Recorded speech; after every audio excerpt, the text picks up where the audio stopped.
వర్తమానంలో నేనున్నా. నన్ను నడిపించరా? నన్ను నడిపిస్తూ నాతో పాటు మీరు ముందుకు అడుగులు వెయ్యాలి. ఎరా, కదలవా? భలేవారే నాన్న, మీకోసమేగా ఇది.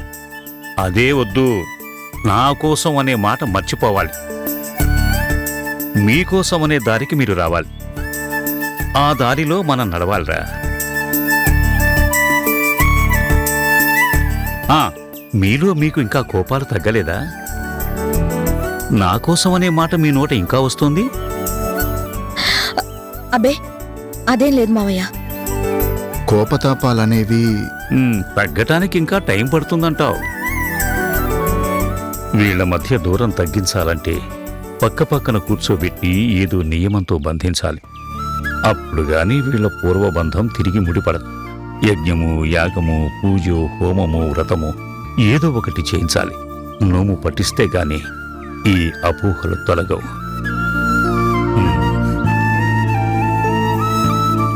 మీతో నేనొక మాట చెప్పాలనుకుంటున్నాను. ఏంటి మావయ్య? చెప్పండి నాన్న, ఏం చెప్పాలనుకుంటున్నారు? చెప్పు చెప్పు అని ఇద్దరూ తొందర పెడుతున్నారు. చెప్పాక మళ్ళీ వెనక ముందు అడదు, కుదరదు అనద్దు. అలా ఎందుకంటాం మావయ్య? మీ సంతోషం కోసం ఏమైనా చేస్తాం. మళ్ళీ మీ అనే మాట.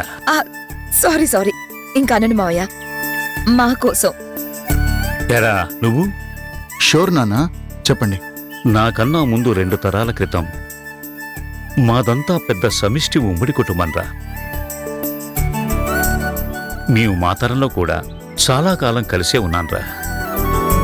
నా చిన్నతనంలో ఇంట్లో ఎవరికైనా అనారోగ్యం చేసినా, గొడవలు జరిగినా, విభేదాలు తొంగి చూసినా, చిన్న అశాంతి, కష్టం, నష్టం ఏదొచ్చినా సరే ఆనవాయితీగా వంశపారపర్యంగా చేసేటువంటి సత్యనారాయణ వ్రతం చేసేవాళ్లం.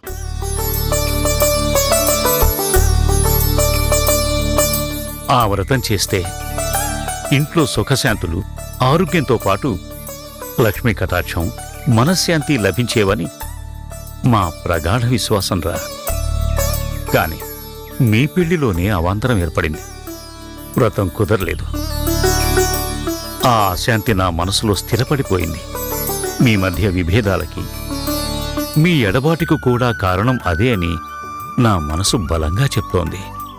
నా ఆరోగ్యం కుదుటపడాలన్నా, మీ అపార్థాలు తొలగాలన్నా మీరు సత్యనారాయణ వ్రతం చేస్తే బాగుంటుందని నా మనసుకు తోచింది. మీ కోరిక, మీ ఆరోగ్యం కోసం వ్రతం చేయడానికి నాకేం అభ్యంతరం లేదు నాన్న. చాలా థ్యాంక్స్ రా. నా కోరిక కాదంటారేమోనని నా గుండెల్లో దడ ప్రారంభమైంది. మొక్కు చెల్లించకుండానే కన్ను మూస్తానేమో, ఆ దోషం తరతరాలు పీడిస్తుందేమోనని భయపడ్డా. వ్రతం ఎప్పుడు చేయిద్దామని ఆలోచిస్తున్నారు మావయ్య? ఇప్పుడే పంతులు గారితో మాట్లాడి మంచి రోజు ఎప్పుడో కనుక్కుంటాను. చేయించవలసింది ఆయనే కదా.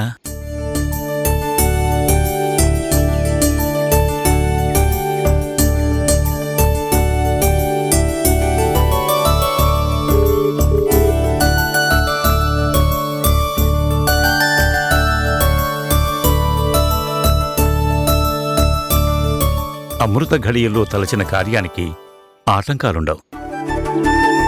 అందుకే పంతులు గారు ఎల్లుండి ఉదయం బ్రహ్మాండంగా ఉందన్నారు. మీకే అభ్యంతరాలు లేవు కదా? నాకేం లేవు మావయ్య.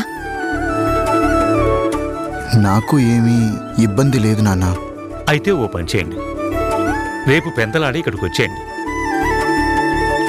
ఎల్లుండి ఉదయాన్నే వ్రతానికి కావాల్సిన సామాన్లన్నీ రేపు తెద్దురుగాని, రేపు రాత్రి ఇక్కడే ఉండి ఎల్లుండి వ్రతానికి కావాల్సిన అన్ని ఏర్పాట్లు పూర్తి చేసుకుని ప్రశాంతంగా ప్రాతకాలాన్ని వ్రతాన్ని పూర్తి చేసుకోవచ్చు. ఏమంటారు? అంటే రేపు రాత్రి ఇక్కడుండాలా మావయ్య? నాన్న చెప్పేది అదే కదా. నాకైతే ఏమి ఇబ్బంది లేదు. అత్తయ్య గారిని ఒంటరిగా వదిలేసి రావటం నీకేమైనా ఇబ్బందా? అత్తయ్య గారిని నువ్వు వెంట పెట్టుకొచ్చినా నాకేం ఇబ్బంది లేదు. అమ్మొక్కటే ఏంటి? అంటే తనేమన్నా చిన్నపిల్ల ఒక్కటే ఉండలేదా? అయితే ఇంకే రేపు రాత్రి ఇక్కడ ఉండేలా రా. వెళ్ళొస్తాం. ఓకే నాన్న.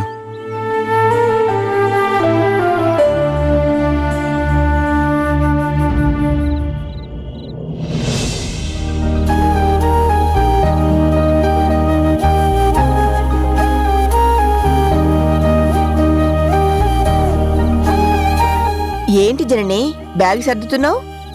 ఎక్కడికైనా ప్రయాణమా? అవునమ్మా, ఎల్లుండి నాకు కావలసిన ఫ్రెండ్ ఇంట్లో వ్రతం ఉంది. రేపు రమ్మన్నారు, అందుకే వెళ్తున్నాను. ఎల్లుండి వ్రతానికి రేపు వెళ్ళడం ఏంటే? అంటే బాగా కావలసిన ఫ్రెండ్ అమ్మా. నాకు తెలియని అంత కావాల్సిన ఫ్రెండ్ ఎవరు? ఆ, ఆ, నా కాలేజ్ ఫ్రెండ్ అమ్మా. నన్ను తప్పకుండా రేపొచ్చి వ్రతంలో తోడుగా ఉండమని రిక్వెస్ట్ చేసింది. అందుకే రేపు బయలుదేరి వెళ్తున్నాను. ఆ కట్టుడు చీరలేనా? పట్టు చీరలు కూడా పట్టుకెళ్ళు. పీటల మీద కూర్చునేది వాళ్ళు కదమ్మా, నాకెందుకమ్మా పట్టుచీరలు? నిండుగా ఉండాలే. వ్రతం చేసుకునే వాళ్లే కాదు, పక్కన కూర్చునే వాళ్ళు కూడా నిండుగా మెండుగా ఉండాలి. సరేలే ఉండు, నా బీరువాలో నగలు తీసుకొచ్చిస్తాను, అవి వేసుకెళ్ళు. అమ్మా అమ్మా, ఒక్క నిమిషం ఆగు.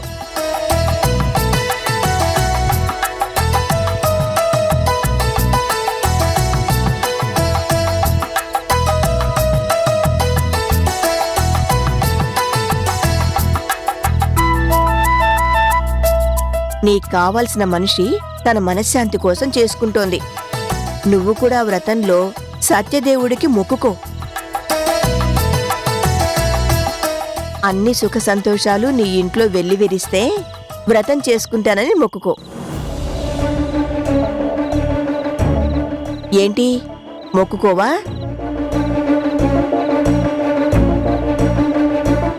నువ్వు కోరుకునే సంతోషాలేంటో నువ్వెందుకు మొక్కుకోమంటున్నావో నాకు తెలుసులేమ్మా.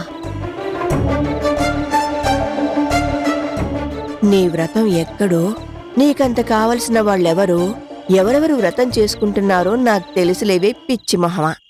నువ్వు నాకేమీ తెలియవు అనుకుంటున్నావు, కానీ నాకన్నీ తెలుసన్న విషయం నీకు తెలీదు. అన్నయ్య గారి మనసులో ఆలోచన నాకెప్పుడో చెప్పారులే. పెందలాడే పడుకోవే, మళ్ళీ పెందలాడే లేవాలంటున్నావు కదా. సరే అమ్మా.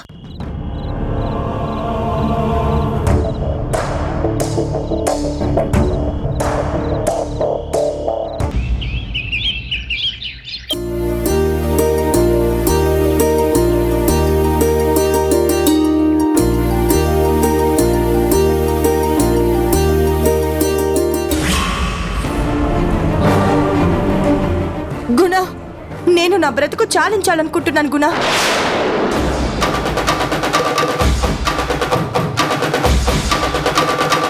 సౌమ్య, ఏం మాట్లాడుతున్నావు?